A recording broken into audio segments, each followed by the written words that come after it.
Hi all. So last സെഷനിൽ നമ്മൾ കുറച്ച് പ്രോബ്ലംസ് ആയിരുന്നു നോക്കിയത്. ഹൈഡ്രോളിക് ജമ്പിൻ്റെ കുറച്ച് പ്രോബ്ലംസ് നോക്കിയായിരുന്നു അല്ലേ?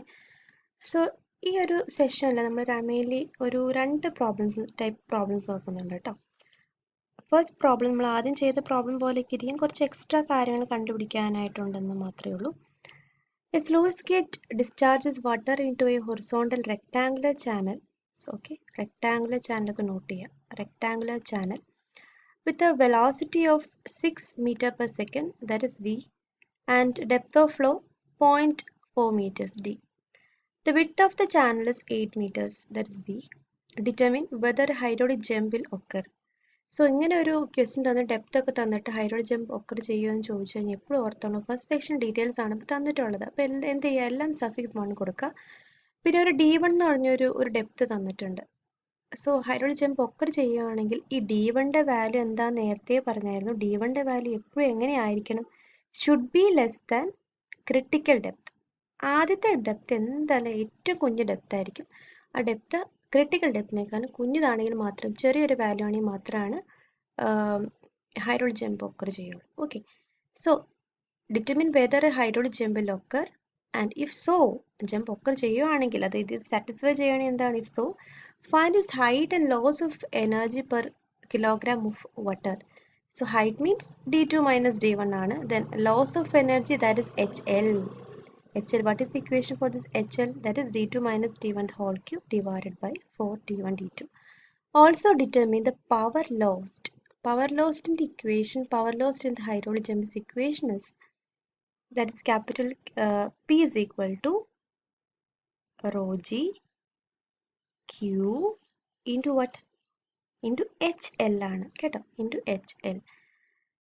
ഡിവൈഡ് ബൈ 1000 ചെയ്യുകയാണെങ്കിൽ നമുക്ക് എൻ്റെ ആൻസർ കിലോ വാട്ട്സ് കിട്ടും. ഡിവൈഡ് ബൈ 1000 ചെയ്തില്ലെങ്കിൽ നിങ്ങൾ വാട്ട്സിൽ എഴുതുന്നത് മാത്രമേ ഉള്ളൂ, പ്രശ്നങ്ങളൊന്നുമില്ല കേട്ടോ.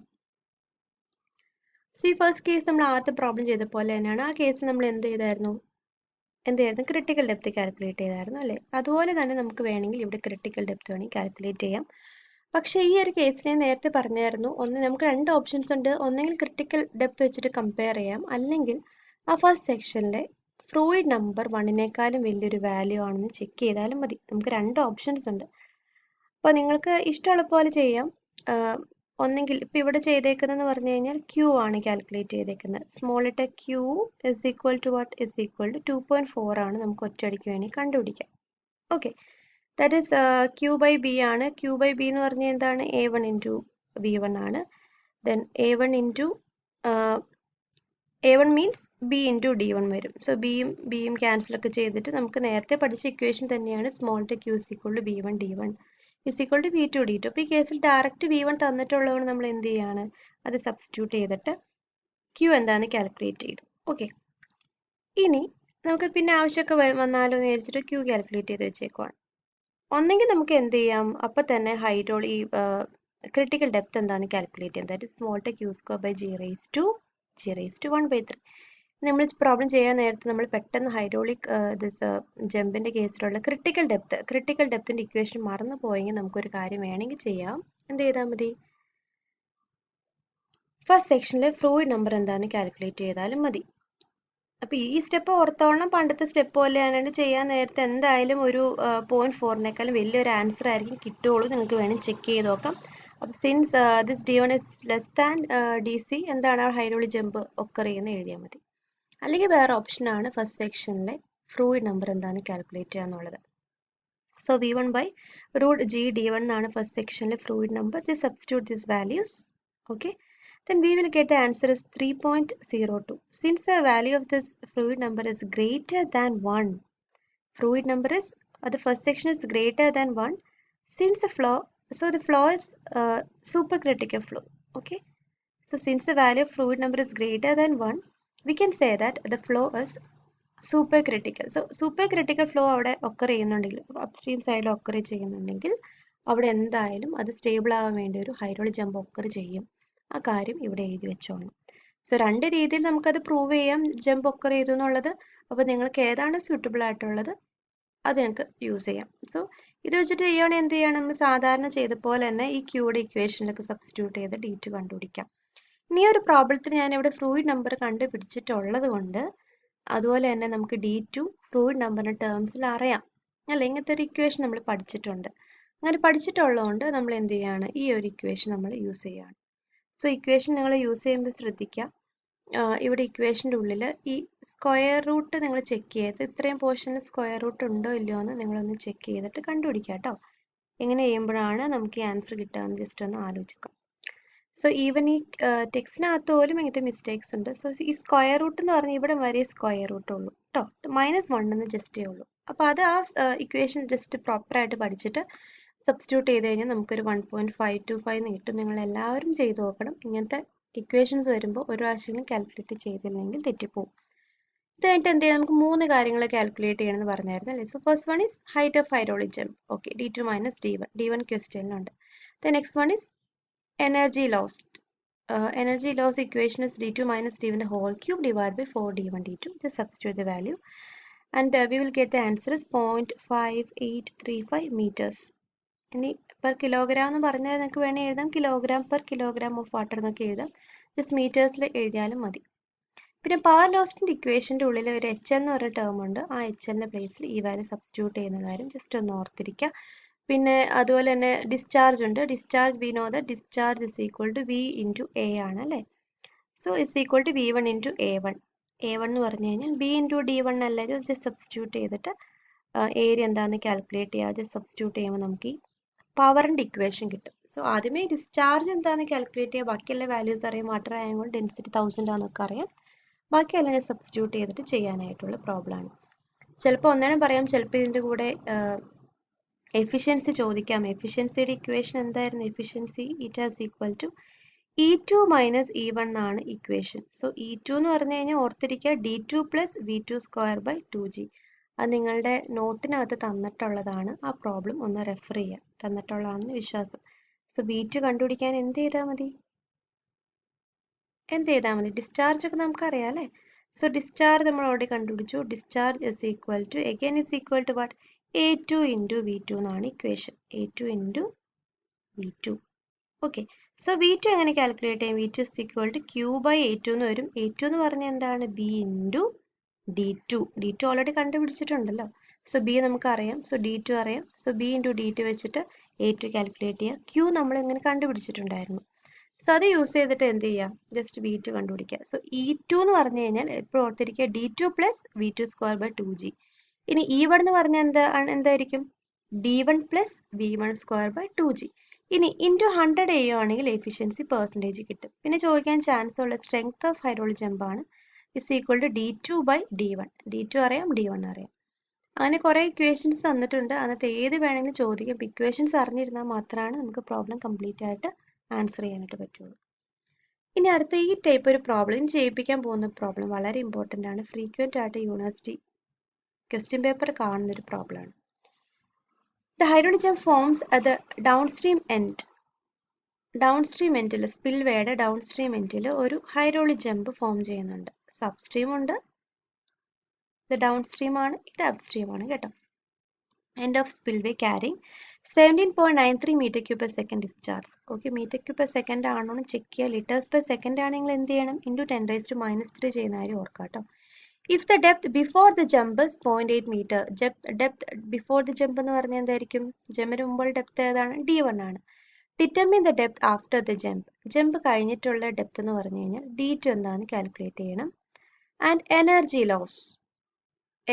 ലോസ് എന്താണെന്നും കാൽക്കുലേറ്റ് ചെയ്യണം. സോ എനർജി ലോസ് എന്ന് പറഞ്ഞു കഴിഞ്ഞാൽ എന്താണ്? D2 - D1 the whole cube by 4D1 D2. Okay, ഒരു കാര്യം ശ്രദ്ധിക്കുക, ഇത് സാധാരണ പ്രോബ്ലം പോലെ തന്നെയാണ്. അടുത്ത പ്രോബ്ലം ആയിട്ട് ഇമ്പോർട്ടൻറ്റ് മാറിപ്പോയതാണ്. സോ ഈ കേസിൽ എളുപ്പമാണ്. എന്ത് ചെയ്താൽ മതി? ഒരു പ്രത്യേകതയുണ്ട്. കാരണം ഈ ഒരു കേസിൽ ക്യാപിറ്റൽ Q തന്നിട്ടുള്ളൂ. സ്മോൾ Q കണ്ടുപിടിക്കാനായിട്ട് ബിയുടെ വാല്യൂ തന്നിട്ടില്ലെങ്കിൽ എപ്പോഴും ശ്രദ്ധിക്കുക, ഇമ്പോർട്ടൻ്റ് ആണ്. ബിയുടെ വാല്യൂ 1 ആയിട്ട് എടുത്തോളണം. പ്രോബ്ലം സ്റ്റക്കായി കളയരുത്. ബിയുടെ വാല്യൂ 1 വെച്ചിട്ട് Q കാൽക്കുലേറ്റ് ചെയ്യുക. ദെൻ ഈ സെയിം ഇക്വേഷൻസ് തന്നെ യൂസ് ചെയ്ത് D2 കാൽക്കുലേറ്റ് ചെയ്യുക, HLM കാൽക്കുലേറ്റ് ചെയ്യുക കേട്ടോ. The next problem is really very important. ഇതാണ് യൂണിവേഴ്സിറ്റി ക്വസ്റ്റ്യൻ പേപ്പറിൽ എപ്പോഴും കാണുന്നത് കേട്ടോ, മാറിപ്പോയതാണ്. സോ ചില പ്രോബ്ലത്തിൽ ഫസ്റ്റ് സെക്ഷൻ്റെ അപ്സ്ട്രീം സൈഡിലെ ഫ്ലൂയിഡ് നമ്പർ 1 തന്നിട്ടുണ്ടായിരിക്കും. അപ്സ്ട്രീം സെക്ഷനിലെ ഫസ്റ്റ് സെക്ഷനിൽ ഫ്ലൂയിഡ് നമ്പർ 1 തന്നിട്ടുണ്ടായിരിക്കും. അതുപോലെ തന്നെ എനർജി ലോസും തന്നിട്ടുണ്ടായിരിക്കും. വേറെ ഒന്നും തരില്ല. അപ്പോൾ അങ്ങനെയുള്ള പ്രോബ്ലം വരുമ്പോൾ നമുക്ക് എങ്ങനെയാണ് D2യുടെ വാല്യൂ കണ്ടുപിടിക്കുക എന്നാണ് ഒരു പ്രശ്നം വരുന്നത്. അപ്പോൾ അതിനുവേണ്ടി ചെയ്യുന്ന കാര്യം എന്ന് പറഞ്ഞു കഴിഞ്ഞാൽ ഫസ്റ്റ് തന്നെ ക്വസ്റ്റ്യൻ വായിച്ചു നോക്കാം. A rectangular channel carrying super critical flow is provided with a hydraulic gem. Okay. If it is expected to dissipate 5 meter of head of water in the formation of gem, that means what? 5 meter head dissipate ചെയ്തു എന്ന് പറഞ്ഞാൽ എന്താണ്? HLന്റെ value ആണ് 5 meter. And if inlet fluid number is 8.5, inlet fluid number എന്ന് പറഞ്ഞാൽ എന്താ? ഇത് തന്നെ അറിയാലേ, fluid number greater than 1 എന്ന് പറഞ്ഞു കഴിഞ്ഞാൽ ഫസ്റ്റ് സെക്ഷന്റെ fluid number ആണ്. Find the sequence depth. So ഇങ്ങനത്തെ പ്രോബ്ലംസ് വരുമ്പോൾ ഫസ്റ്റ് തന്നെ ഈ രണ്ട് ഡേറ്റ ലിസ്റ്റ് ചെയ്യുക. ഇനി ഇത് കഴിഞ്ഞിട്ട് ചെയ്യേണ്ട കാര്യം, നമ്മൾ ഫസ്റ്റ് തന്നെ ചെയ്യേണ്ട കാര്യം എനർജി ലോസിൻ്റെ ഇക്വേഷൻ എങ്ങനെ എഴുതി സെറ്റ് ചെയ്യുക. എഴുതി കഴിഞ്ഞിട്ട് ഒരു ചെറിയ റീഅറേഞ്ച്മെൻറ്റ് ചെയ്യണം. അതായത് ഇക്വേഷനെ ഇൻറ്റു D1 ക്യൂബും ഡിവൈഡ് ബൈ D1 ക്യൂബും ചെയ്തു. പ്രശ്നമൊന്നുമില്ലല്ലോ അല്ലേ, ഡിവൈഡ് ബൈ D1 ക്യൂബ് ചെയ്യും. അപ്പോൾ അങ്ങനെ ചെയ്യുമ്പോൾ ജസ്റ്റ് ഒന്ന് അറേഞ്ച് ചെയ്യുകയാണ്. അതായത് രണ്ടും ഡിനോമിനേറ്ററിലേക്കും ഈ രണ്ട് ന്യൂമറേറ്ററും ഡിനോമിനേറ്ററിനെ എന്താണ് D1 ക്യൂബ് വെച്ചിട്ട് ജസ്റ്റ് ഡിവൈഡ് ചെയ്യുക. ഡിവൈഡ് ചെയ്യുമ്പോൾ ഓർക്കാം, ഇവിടെ ഒരു D1 ക്യൂബിൽ ഇത് D1 സ്ക്വയർ ആവും, ഇത് D1 കട്ട് ചെയ്ത് പോകും. ഓക്കെ, ഇവിടെ നമുക്ക് എന്ത് ലാസ്റ്റ് കിട്ടും? D2 D1 സ്ക്വയർ എന്ന് ഒരു പോർഷൻ പോലെ വരും. പിന്നെ ഇത് ഡിവൈഡ് ചെയ്യുന്ന കാര്യം ജസ്റ്റ് ഒന്ന് ഓർത്തിരുന്നാൽ മതി. നിങ്ങൾ എക്സ്പാൻഡ് ചെയ്ത് ചെയ്യൊന്നും വേണ്ട. D2 ബൈ D1 മൈനസ് 1 ആണ് വരുന്ന കാര്യം ജസ്റ്റ് ഒന്ന് ഓർത്തിരുന്നാൽ മതി. ഓക്കെ, ഇനി ഒരു കാര്യം കൊണ്ട് ശ്രദ്ധിക്കണം, ഇവിടെ D1 സ്ക്വയർ അല്ലേ? ഈ D1 സ്ക്വയർ എന്ന് പറഞ്ഞാൽ എന്താ? D1 ഇൻറ്റു D1 ആണ് അല്ലേ? D1 into D1. സോ ഒരു D1 ശ്രദ്ധിക്കണേ, ഒരു D1 ഈ HLന്റെ സൈഡിലേക്ക് ഞാൻ കൊണ്ടുപോവാണ്. അപ്പോൾ എങ്ങനെ വരും? അപ്പോൾ HLന്റെ സൈഡിലേക്ക് കൊണ്ടുപോകുമ്പോൾ ഡിനോമിനേറ്റർ അല്ല വരുള്ളൂ അല്ലേ? അപ്പോൾ HL by D1 is equal to D2 by D1 minus 1 whole cube divide by 4 D1 D2. അപ്പോൾ ഇതിൻ്റെ ഉള്ളിൽ ഇവിടെയും ഒരു D1 D2 ഉണ്ട്, ഇവിടെ D1 D2 ഉണ്ട്. അപ്പോൾ നമ്മൾ D1 D2 സബ്സ്റ്റിറ്റ്യൂട്ട് ചെയ്യാൻ പോകുന്ന ഒരു R എന്ന് പറഞ്ഞ ടേമായിട്ട് സബ്സ്റ്റിറ്റ്യൂട്ട് ചെയ്യുകയാണ്. ഓക്കെ, അപ്പോൾ ഇൻ കേസ് നിങ്ങൾ ഈ ഇക്വേഷനൊക്കെ എന്താ ചെയ്യണമെന്നൊക്കെ മറന്നു പോയാൽ തന്നെ ഒരു കാര്യം ഓർത്തിരിക്കുക. ഇക്വേഷൻ എഴുതുക into D1 cube by D1 cube we will get ഒരു സ്റ്റെപ്പ് അങ്ങ് വിട്ടിട്ട് എന്ത് ചെയ്യുക, ഈ ഇക്വേഷൻ ഒന്ന് ഓർത്തിരുന്നാലും മതി. HL by D1 is equal to R minus 1 whole cube divide by 4R. അവിടെ തൊട്ടുമ്പോൾ ഇക്വേഷൻ എന്ത് എഴുതാം? D2 by D1 is equal to R എന്ന് കൊടുത്തിട്ട് ആറിന് പ്ലേസിൽ ഇങ്ങനെ എഴുതി സെറ്റ് ചെയ്താലും മതി. നിങ്ങളുടെ ഓർമ്മ എങ്ങനെയാണോ ഉള്ളത് അതുപോലെ നിങ്ങൾ ഓർത്തിരിക്കുക കേട്ടോ. ഇനി ചെയ്യേണ്ട കാര്യം, HLന്റെ വാല്യൂ മാത്രമേ നമുക്ക് അറിയാവുന്നത്. സോ HLന്റെ പ്ലേസിൽ 5 സബ്സ്റ്റിറ്റ്യൂട്ട് ചെയ്തിട്ട് ഇക്വേഷൻ നമ്പർ 1 ആയിട്ട് A ആയിട്ട് ഡെവലപ്പ് ചെയ്ത് എഴുതാം. ഇനി അടുത്തത് ചെയ്യേണ്ട കാര്യം, നമുക്ക് ഫ്ലൂയിഡ് നമ്പർ അറിയാം അല്ലേ? സോ ഫ്ലൂയിഡ് നമ്പറിൻ്റെ ഇക്വേഷൻ എങ്ങനെ എഴുതാം? ഇക്വേഷൻ എഴുതി കഴിയുമ്പോൾ ഒരു കാര്യം ശ്രദ്ധിക്കണം, ഇവിടെ ഒരു D1 എന്ന് പറഞ്ഞ ടേം ഉണ്ട്, അത് നമ്മൾ ഈ ലെഫ്റ്റിലേക്ക് കൊണ്ടുവരുവാണ്. കാരണം D2 ബൈ D1 ടേംസിലേക്ക് ആക്കാൻ വേണ്ടിയിട്ടാണ് കേട്ടോ. സോ ലെഫ്റ്റിലേക്ക് കൊണ്ടുപോകുമ്പോൾ ഈ പോർഷൻ എന്തായി മാറും? D2 ബൈ D1 അല്ലേ? We know that D2 by D1 is equal to R. ശരിയല്ലേ? സോ D2 by D1 പ്ലേസിൽ R സബ്സ്റ്റിറ്റ്യൂട്ട് ചെയ്തു. പിന്നെ സാധാരണ പോലെ ഇവിടെ ഇക്വേഷൻ എഴുതിയിട്ടുണ്ട്. ഇക്വേഷൻ്റെ ഉള്ളിൽ FE1ൻ്റെ പ്ലേസിൽ എന്താണ്? ക്വസ്റ്റ്യനിൽ 8.5 ആണ്, അത് സബ്സ്റ്റിറ്റ്യൂട്ട് ചെയ്യുക. ആറിൻ്റെ വാല്യൂ ആദ്യമേ കാൽക്കുലേറ്റ് ചെയ്യുക. ആറിൻ്റെ വാല്യൂ കാൽക്കുലേറ്റ് ചെയ്ത് കഴിഞ്ഞാൽ നിങ്ങൾ ആലോചിച്ചുകൊണ്ട് നിൽക്കരുത്, ഇക്വേഷൻ നമ്പർ എയിലേക്ക് പൊക്കോളണം. കാരണം 6 കിട്ടിക്കഴിഞ്ഞാൽ ഇവിടെ എന്താണ് ബാക്കി അൺനോൺ ആയിട്ട് ഇക്വേഷൻ എന്താണുള്ളത്? D1 മാത്രമേ ഉള്ളൂ അല്ലേ? സോ ഇതുപോലെ തന്നെ എഴുതി ഇവിടെ റീഅറേഞ്ച്മെന്റ് ശ്രദ്ധിക്കുക, R എന്താണെന്ന് കണ്ടുപിടിക്കുക. ആറിൻ്റെ വാല്യൂ കിട്ടിക്കഴിഞ്ഞാൽ ഇക്വേഷൻ നമ്പർ എയിലേക്ക് പോകണം. എയിൽ ആറിൻ്റെ വാല്യൂ 11.52 സബ്സ്റ്റിറ്റ്യൂട്ട് ചെയ്യുമ്പോൾ D1 എന്താണെന്ന് നീറ്റായിട്ട് കാൽക്കുലേറ്റ് ചെയ്യുക. സോ ഇവിടെ D1 കിട്ടാൻ പോകുന്ന 0.197 മീറ്റേഴ്സ് ആണ്. നിങ്ങൾ എല്ലാവരും ചെയ്ത് നോക്കണം. അപ്പം നമുക്ക് D1 അല്ല വേണ്ടത്, എന്താ വേണ്ടത്? സീക്വൻറ്റ് ഡെപ്ത് ആണ്, D2 ആണ് വേണ്ടത്. So we know that R is equal to D2 by D1, right? So ആറിൻ്റെ വാല്യൂ 11.53 ആണ്, D2യുടെ വാല്യൂ എത്രയാണ്? 0.197 ആണ്. So find the value of D2. ഇത്രയാണ് നമ്മുടെ പ്രോബ്ലം മെയിനായിട്ട് വരുന്നത് കേട്ടോ. ഇൻ കേസ് ഇതിൻ്റെ കൂടെ ബാക്കി എന്തെങ്കിലും എഫിഷ്യൻസി എന്തെങ്കിലുമൊക്കെ ഓവറായിട്ട് ചോദിക്കുകയാണെങ്കിൽ ഇത് റിലേറ്റ് ചെയ്തിട്ട് നമുക്ക് ഓരോ കാര്യങ്ങൾ കണ്ടുപിടിക്കേണ്ടതായിട്ട് വരും. ആ കാര്യങ്ങളൊക്കെ നിങ്ങൾ ഒന്ന് ശ്രദ്ധിക്കുക കേട്ടോ. അപ്പോൾ ഇങ്ങനത്തെ ഒരു പ്രോബ്ലത്തിൽ സപ്പോസ് ഇനി എഫിഷ്യൻസി കണ്ടുപിടിക്കാൻ വേണ്ടി പറയുകയാണ്, നമുക്ക് V1ൻ്റെ വാല്യൂ അറിയില്ലെങ്കിൽ നിങ്ങൾ യൂസ് ചെയ്യേണ്ട റിലേഷൻ ഫ്ലൂയിഡ് നമ്പർ, ഫസ്റ്റ് സെക്ഷന് ഫ്ലൂയിഡ് നമ്പർ നമുക്കറിയാം അല്ലേ? സോ ഇസ് ഈക്വൽ ടു എന്താണ്? Is equal to V1 by root GD1 എന്നാണ് ഇക്വേഷൻ. ഇങ്ങനത്തെ ഒരു പ്രോബ്ലം നോട്ടിൽ കിടക്കുന്നുണ്ട് കേട്ടോ. GD1 എന്നാണ് equation. So fluid number first സെക്ഷനിൽ 8.5 ആണ്. പിന്നെ D1 ഇവിടെ കാൽക്കുലേറ്റ് ചെയ്തു 0.197. സോ ഈ റിലേഷൻ യൂസ് ചെയ്ത് ആദ്യമേ തന്നെ V1 കാൽക്കുലേറ്റ് ചെയ്യുക. ആ കാര്യം ജസ്റ്റ് ഒന്ന് ഓർത്തിരുന്നാൽ അത്, വേറെ കോംപ്ലിക്കേഷൻസ് ഒന്നും ഈ ക്വസ്റ്റിനകത്തില്ല. ഈ അറേഞ്ച്മെൻ്റ് ആണ് ഓർത്തിരിക്കേണ്ടത്. സോ HLും ഫ്ലൂയിഡ് നമ്പർ തന്നു കഴിഞ്ഞാൽ ഇങ്ങനെ ചെയ്യാം കേട്ടോ.